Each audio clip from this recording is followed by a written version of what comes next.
Hello everyone, welcome to Commodities Podcast. This is Rakesh Khanna from Sharekhan BNP Paribas. Today we have an update on crude oil. NYMEX crude oil price rally upward strongly yesterday along with trendline breakout indicate short-term trend is bullish. However, key resistance of $79.50 is broken and will surge the price further up till $80 and $85.70 in near term. On the downside, key support hold at $76 level. The price indicator is bullish.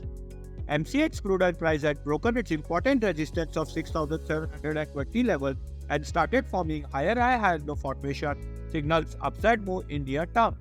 However, crude oil price can surge up to its immediate target of 6,850 and 7,020 level in upcoming trading session. On the downside, key support hold at 6,480 level and break below will act as a trend reversal. The price indicator is bullish. Thank you.